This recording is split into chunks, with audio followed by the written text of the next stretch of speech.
Hello, ladies and gentlemen. Welcome back to the Intel Extreme Masters Katowice. If you were joining us about 6 minutes ago, just imagine none of that ever happened. If you're joining us now, welcome, ladies and gentlemen, to the Intel Extreme Masters Katowice North American server qualifier.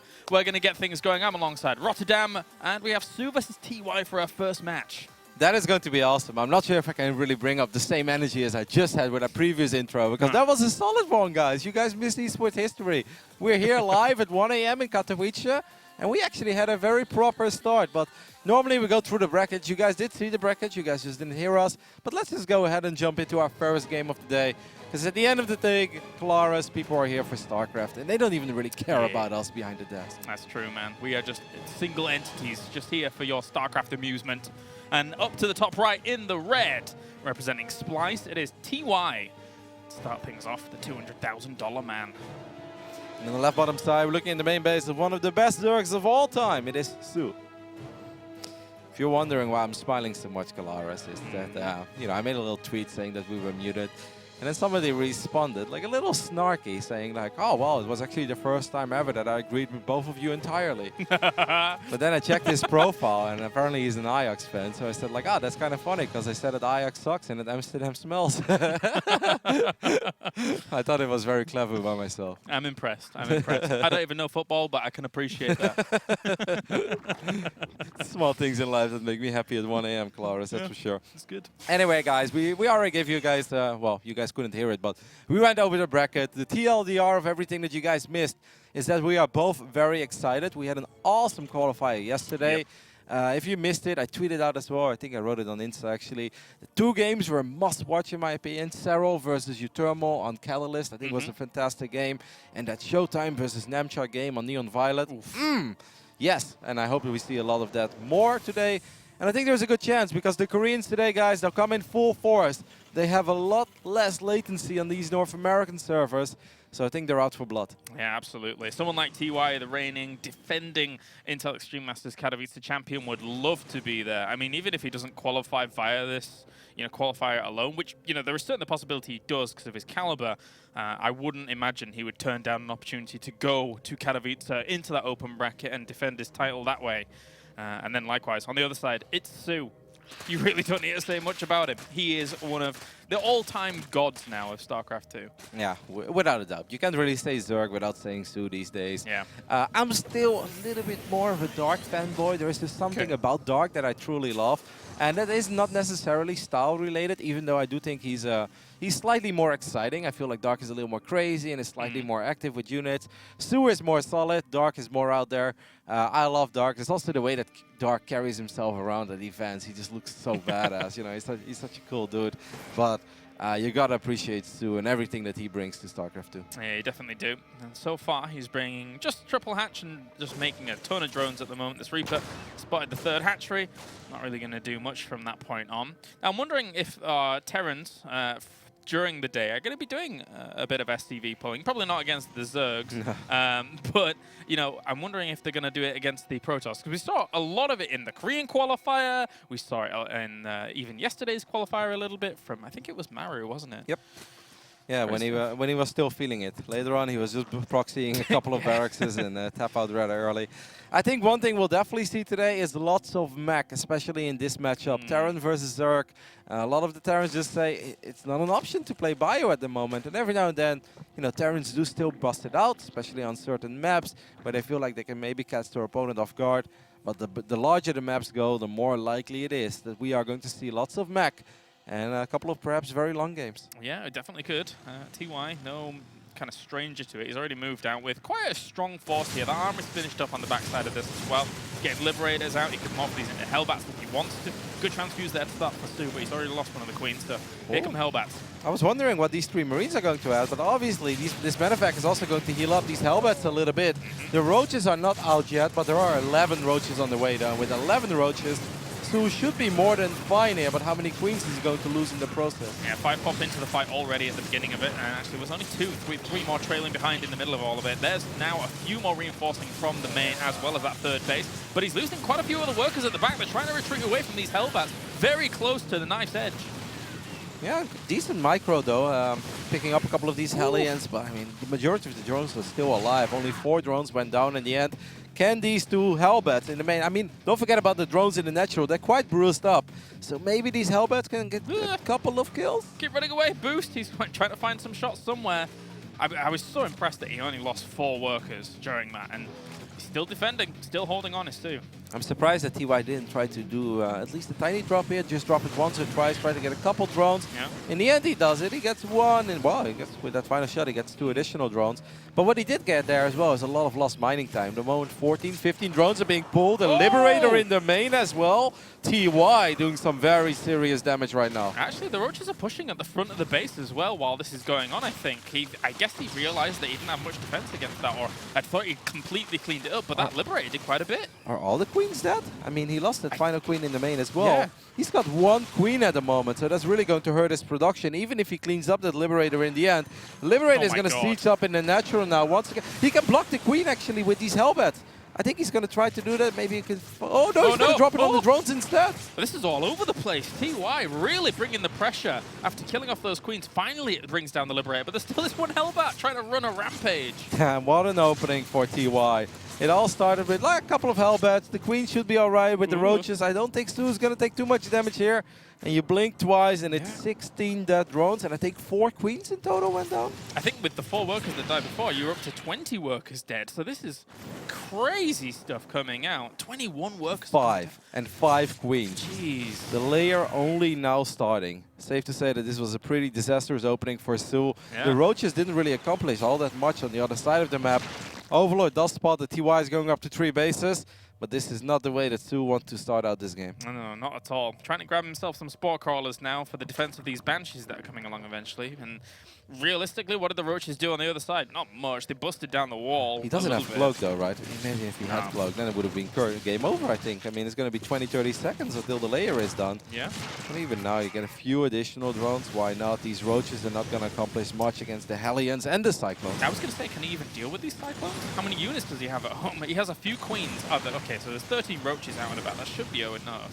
Yeah, if you put him in a good position, especially on top of high ground, and maybe with a little bit of queen support in the back as well. But I say queen support, 5 queens went down already.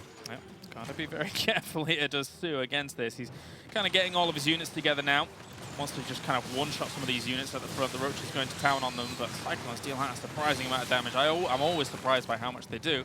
Do get pushed away though. Yeah, if the Cyclones can just stand and wail away at units, it's insane, especially on armored units. But you know, in the end, SoO does push this back. He is up 5 workers, and he has 8 more drones on the way. So if you just join us, you're like, it's not that bad for SoO, guys. Can you guys stop talking about it like he's dead? He took a lot of damage, and it feels like his stack is very late. Doesn't really have any upgrades.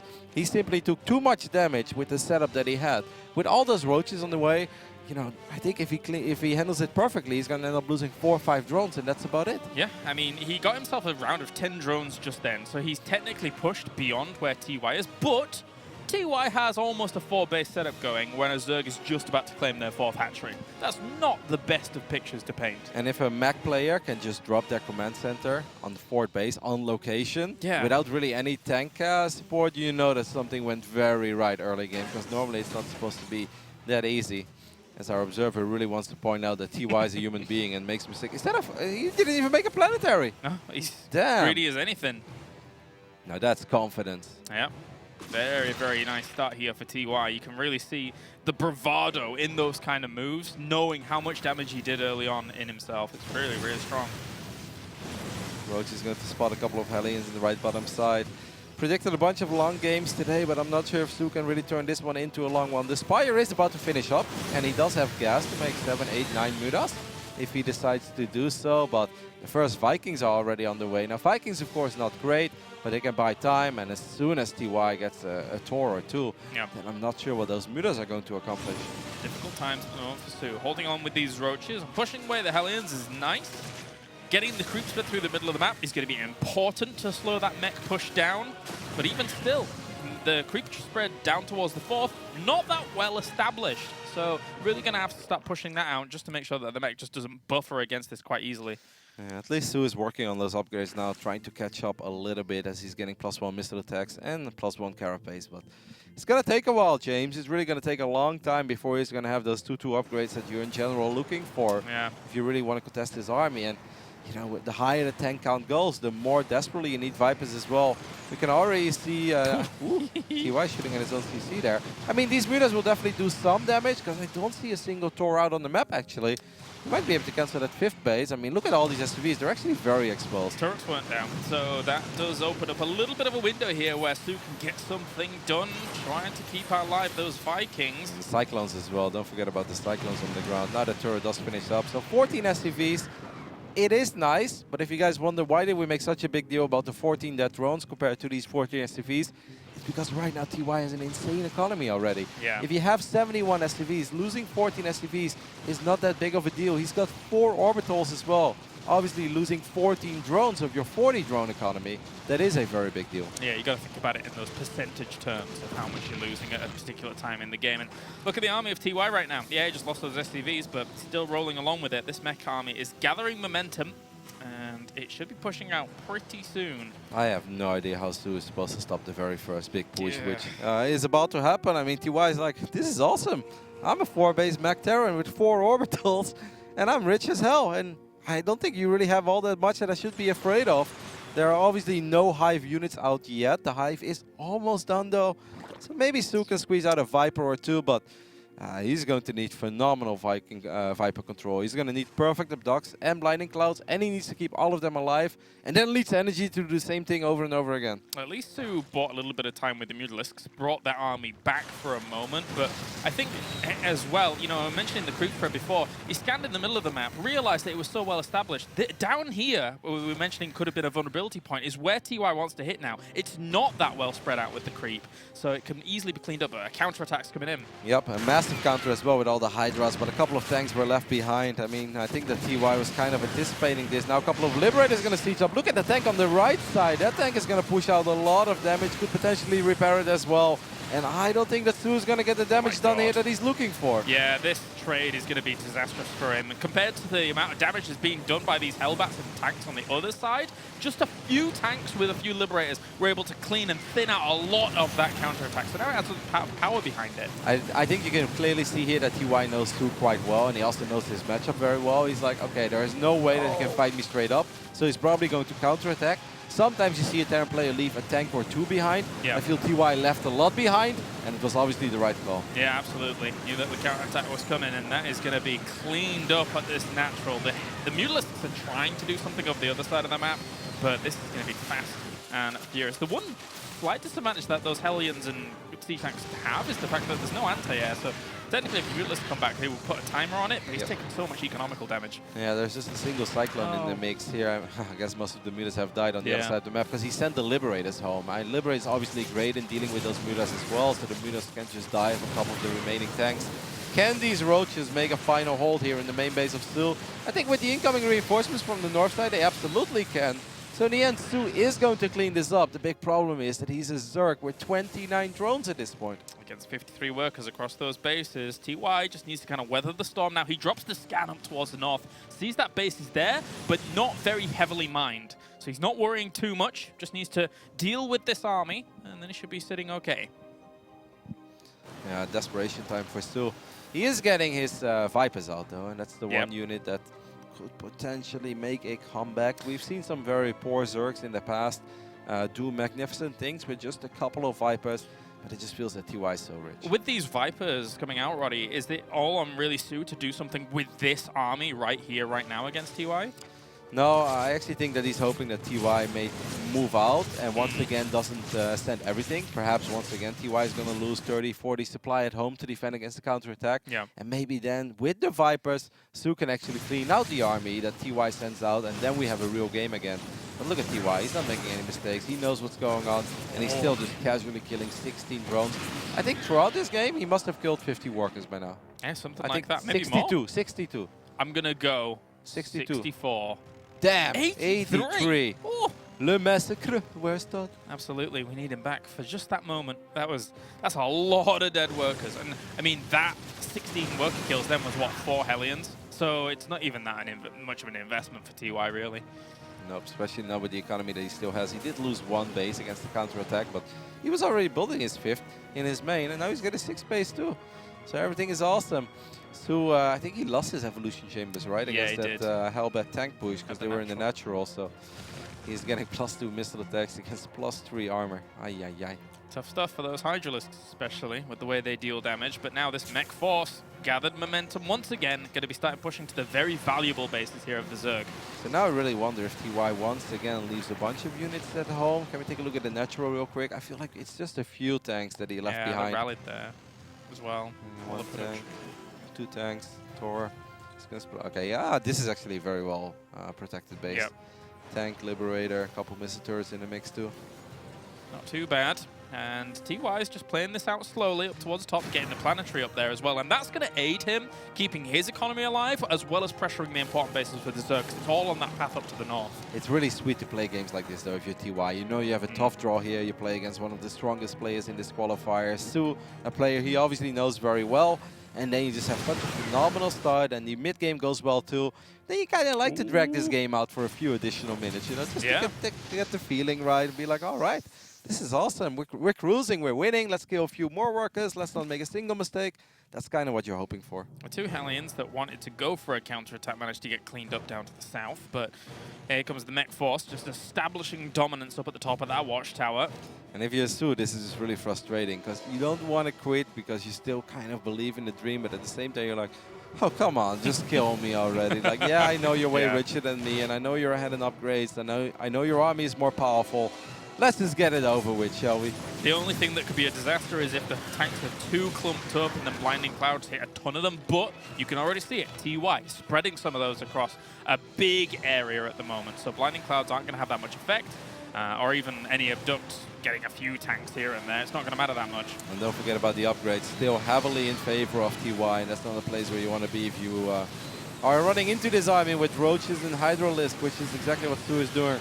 Army supply-wise, it was quite close, but I just feel the army of TY is a lot more powerful, especially with those upgrades. I mean, the funny thing is it's slightly overkill on the Vikings, but TY has such a fantastic economy and is maxed out that it doesn't really matter at this point against this army. They can always land them, man. They pack a little bit of a punch on the ground. Mini Thors.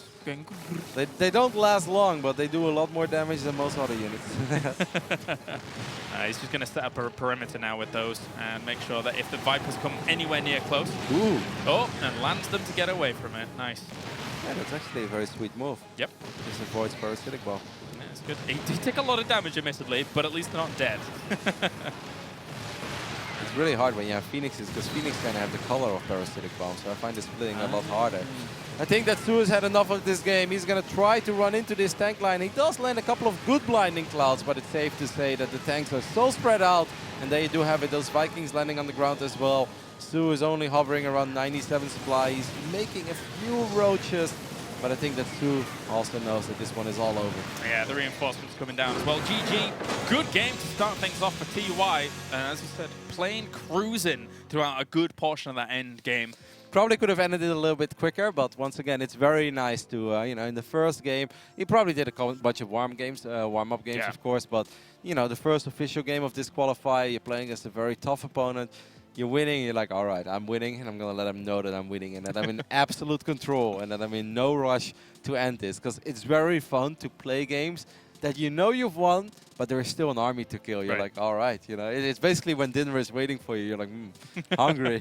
It's like when I watch people's streams and they've won a hard-fought game, and you know the thing comes up where you can leave the game, but no, you go back in the game and you kill all those buildings.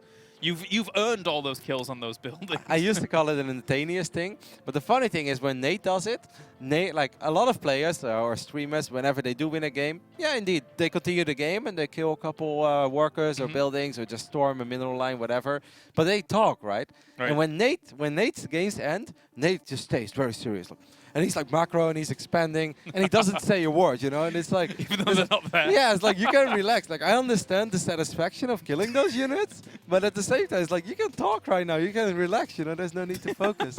It's quite funny. I like it, I like it. Let's let's take a look in with the bracket, see what updates we have from the other games that have been coming in, as obviously we can get you guys up to speed with what's happened. It seems like we have Cham being able to take a 2-0 over Zest. Damn. And I was really thinking, James, about picking that series as well for our first series of the day, but then I was like, well, Cham just lost against Neep, and people are going to accuse me of Protoss bias again, even though everybody loves Zest. I mean, let's be honest. But I was like, you know what? Let's give the Terran fans something to be excited over. So we started off with TY, but what a result there by Cham. Damn, did not see that one coming. I'm in a mind of... This is no disrespect to Cham at all, but was that a forfeit on Zest's side, or was that actually just a 2-0? Because we did have a forfeit up at the top as well, I believe, in Major against Gumiho. So I'm not, no disrespect, just we don't have the information. The thing is, though, like no matter how phenomenal Zest is, players like Cham are very tricky to go up against. I'm going to assume that Cham actually did just straight up won the series. And I see that happen in a way, because Cham is a different type of Zerg than most of your Korean Zergs. He's one of the very few that still makes a lot of roaches in the matchup. Sometimes just never stops building roaches. And it's not particularly the best, but if somebody as good as Cham does it, and you're kind of out of practice against that weird style, you're like, wait a minute, like, why is he having a million roaches? You know, you still try to expand a little quicker than you're supposed to, and you get overrun. So it is possible, but we'll get a confirmation about that series, if it's actually was played or not. But I'm just going to assume it is. I'm going to give my boy Cham the benefit of the doubt. There you go. There you go. And admittedly, he had a phenomenal 2017. So... And recently made it to the finals at Cheese Delphia as well, which, you know, that's a good run. Lost to Neep, no shame. Absolutely, absolutely.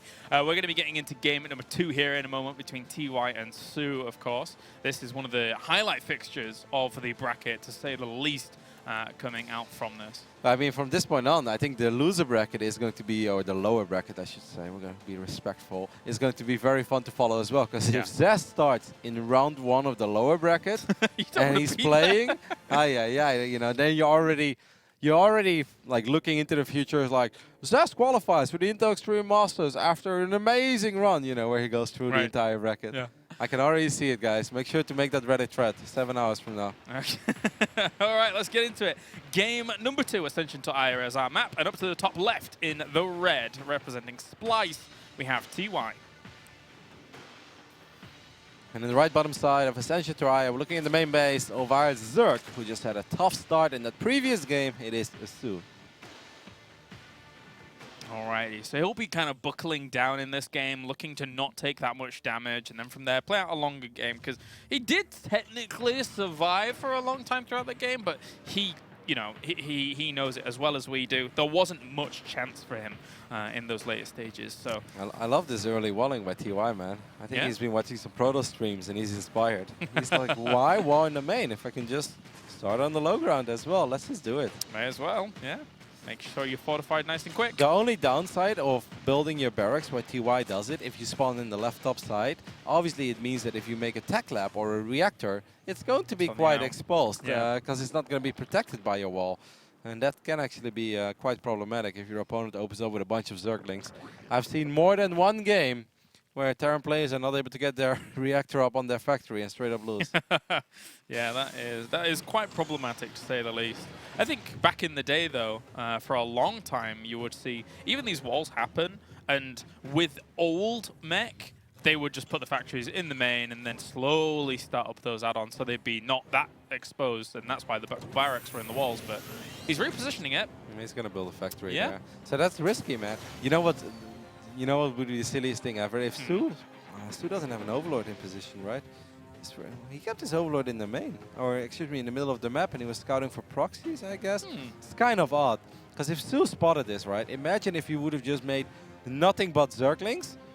Then obviously you will always get the kill on that reactor, and if he would build it on the barracks, which I think is what he's doing, obviously, because the factory is not done yet, you know, you can prevent those buildings from ever swapping. The moment they go into the air, you just put a Zergling below it. That could be the end, you know. Games end at moments like that. Yep, not able to make any units, have to bring all the SCVs to deal with it. Very irritating. For now, though, just having soO play out his normal game on the other side. Drones, drones, drones. Getting a few queens out, speed's on the way. And the Marines popped out now, and so the add-on's nice and set up. Safe for now. I wonder if Stu expected this. I really don't think he did, because I think there is ways to be annoying about it, but perhaps, you know, TY has seen a couple of games, and he just knows that Stu doesn't send his first Overlord to the other side of the map. All right, so, yeah, completely walled off. Getting good to go. Starport on the way. Here come the Hellions to start things off as well. For that, a bit of harassment at the beginning. And see what they can do. So there's no drones over at the third just yet. But they're going to move over towards that natural. Lings will spot this, and then from there they can try and deal with it. Two Hellions won't get too much done. I wonder if TY is going to go for a similar push, or if this is just going to be some good old Hellion Banshee. I kind of feel that Ascension, it would be a little bit harder to make a Hellbat play work like he did on Blackpink. Blackpink is a little bit shorter, base to base. That's actually a very fast Liberator. That's interesting, because he's going to tech lap on it too, so I wonder what's going to be the next unit. Yeah, that is very quick. soO will be able to see this eventually.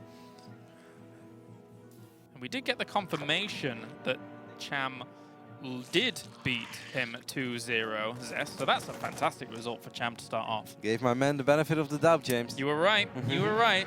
I'm too skeptical. That's my problem.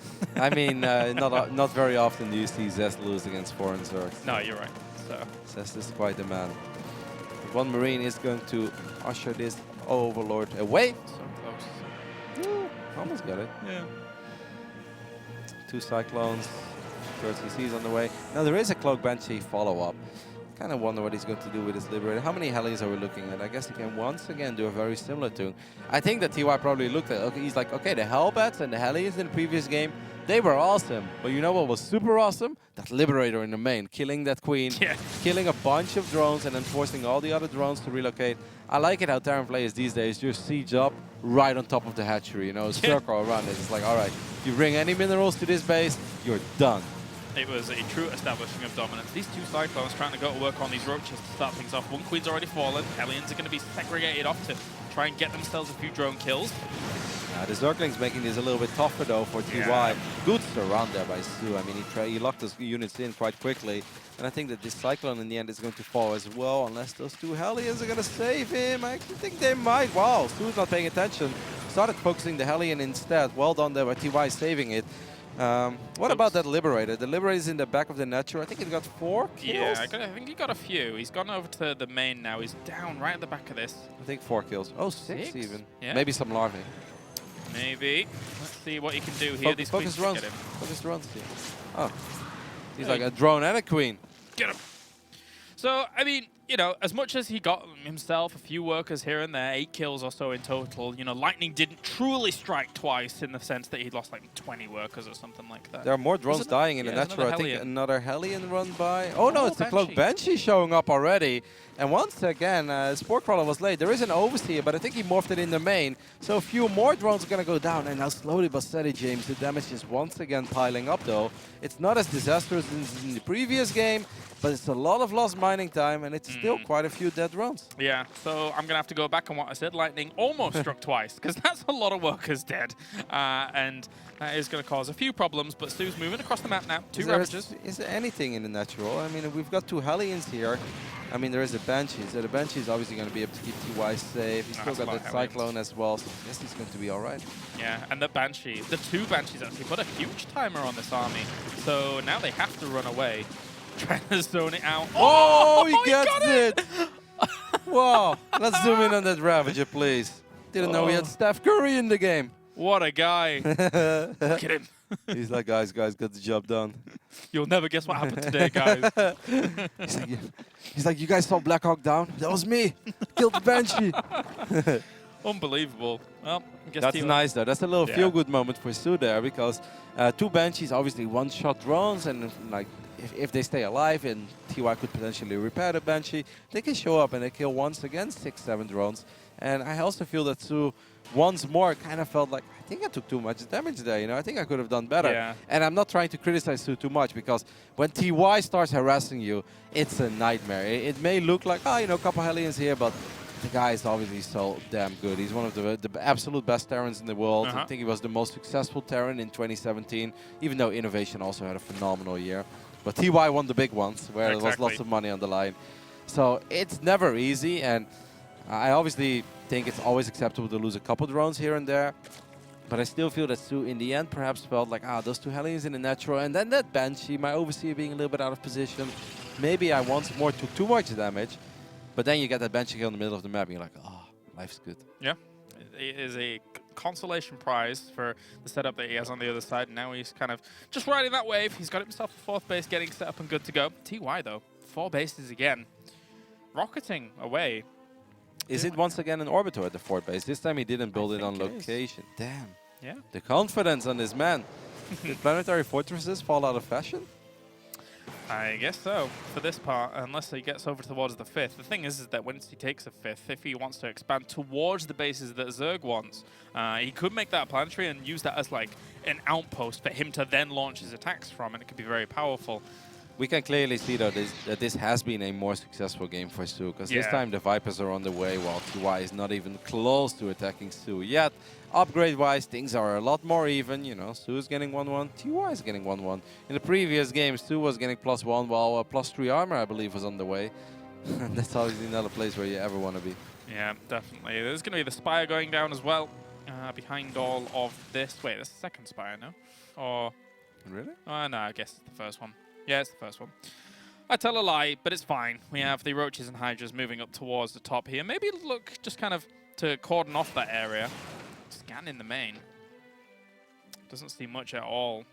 Damn, TY's got 87 SCVs. I saw a bunch of SCVs heading towards that 5th base that he just thrown down. It's obviously not even done yet. I was like, how many SCVs does he have if he actually has 4 bases this quick and he's already long distance mining? Well, apparently the answer is 87. That's a lot of workers for a Terran. And these Hellions, what are they going to get done? Blue Flame's not done. Actually, this came in just before Blue Flame finished. Now it's up and running. So I guess we have like 3 workers or so. Could have been a few more, but that was good. Yeah, solid reaction there by soO, but it's not over yet. Few more are going to try to run due to natural. Lots of drones in this base. Oh. And the Roaches are a little bit out of position. Yeah. Focus fire there. I mean, still decent. If you have 87 SCVs, throwing away a couple of Hellions to kill drones is almost never a bad idea. Yeah. He did spot as well the Great Spire, well, at least the Great Spire, Spire at the back. And having seen the Hive with the previous scan, he knows that Greater Spire could potentially be imminent. As he's grabbing himself a fusion core, getting that good to go. Damn, that's quick as well. He's going to get some good old Liberator range for it. Yeah, maybe. Locks down some of these places. Abductions might cause some problems though if he's not careful. And running into Liberators is always quite tough though, even though the Blinding Cloud on those 2 tanks on the right side is good and the Abducts on the Liberators is quite good as well, but still going up a ramp with more tanks on the high ground. I am not too sure about this one, soO, but soO really wants to break TY here. And that tank line goes back pretty far for that watchtower, so that's going to belt down some of those units very quickly. 20 Hydralisks are in production, as well as 2 more Roaches, but as a Remax, going up against this heightened, mech pressure, can be a bit dicey. I wouldn't leech too much of the hatcheries, because you know how close tanks get, and then suddenly it's 2 shots and you lose a base, and that's not where you ever want to be. Just an excellent fight there by TY, great positioning. He's always been an expert when it comes to positioning his army before the fights and making very methodical pushes and well planned out. And soO, he looked at it, he's like, I'm going to go for it. A couple of good abducts, lands a great Blinding Cloud, and then suddenly you see more and more tanks appear on the high ground. You're like, okay, how far back does that tank line go? Well, apparently far enough for TY. Yeah, definitely. And that's 5 Liberators being produced at any time now. So with the Hellions setting up for a flank into mineral lines, and then eventually that army in the middle is going to have so many Liberators available to it, as well as tanks. It's difficult to break. With a couple of Corruptors, perhaps those Liberators can fall a little bit quicker as well. I think the Viper is really going to be the key essential unit here. We can talk about... Oh, look at that! 7 barracks on the way?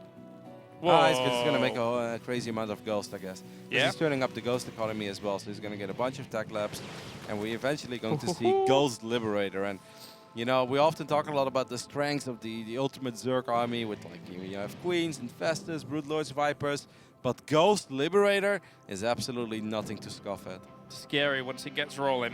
You're going to have those 2 Liberators setting up on the edges, so they shut down minerals. I find it very powerful against Protoss as well. Yep. If there's a whole bunch of Ghosts and Liberators with range, unless you have Tempest, you're going to have a very bad time against that army. You'd have to bring maybe some of the Corruptors to deal with those 2 Liberators that are set up, and that has actually been able to pull everything away from this location.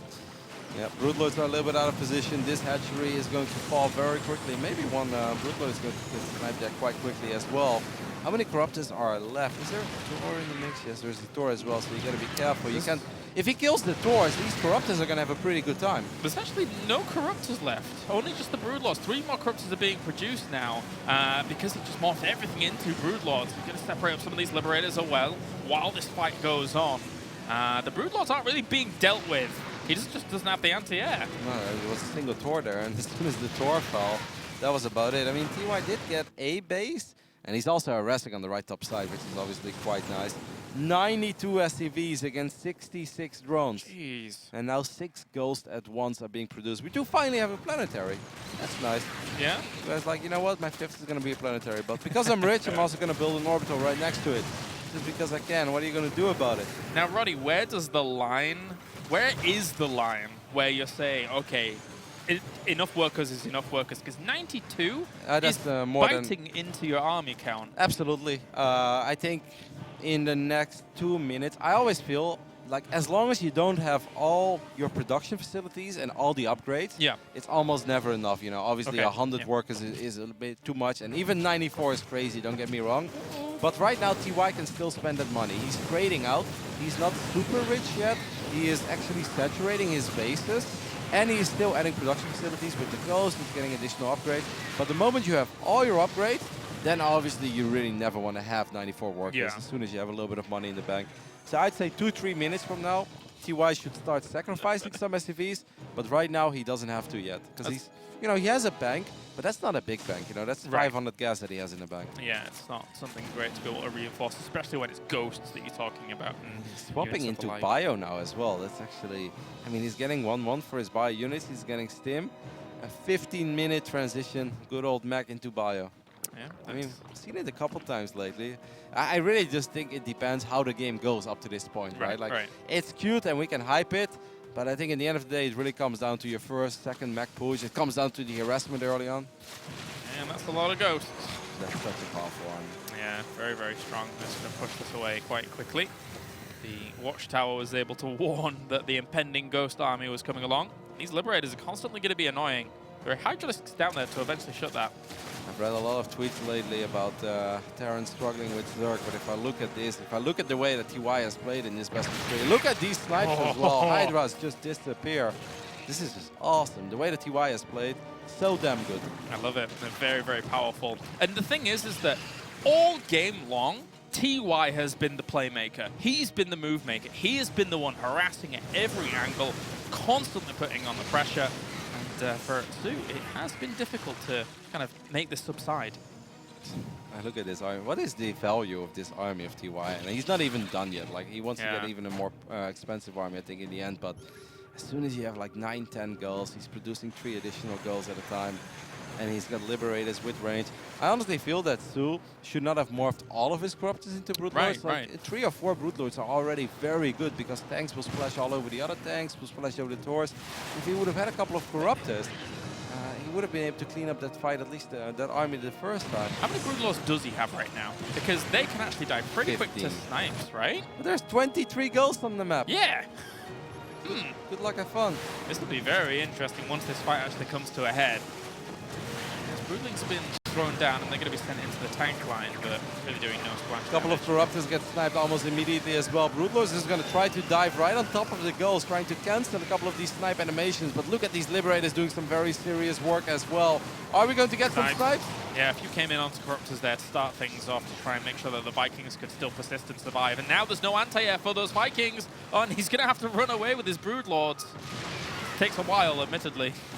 Even overseas are getting sniped. TY's he's having fun. This is so fun to play. Oh, and soO is like, I'm not going to give you any more satisfaction out of this best of 3. GG. What a showing by TY. TY, what a slam. I mean, of course, that game was long-ish, but in the end, TY, constant pressure, never ending, never stopping. Both games were quite long. I mean, longer than like 8 or 9 minutes, but they felt like utter domination. It really did. Second game, at one point, I was like, perhaps soO is actually doing better than he did in the previous game, that's for sure. But I think the moment he ran up that ramp in the middle of the map, where, you know, maybe a lesser Terran would have had a few less units, or those tanks in the back wouldn't have been sieged yet, or too much in the front.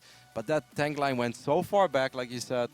I think at that point, soO's like, all right, I'm in trouble. And I mean, I love I'm rich. I'm 92 SCV rich with 4 or 5 orbitals, 7 barracks at once, 7 ghosts at once. Yeah, that's Terran magic right there. And that's TY staking a very solid claim on this first round. You can see the hunger in him to want to get to Katowice, defeating soO with, I'm not going to say ease, but he did look very powerful in that series. I don't think we can ask much more from TY. Yeah, indeed. Let's take a look at the bracket and see exactly what's going on so far in the rest of things.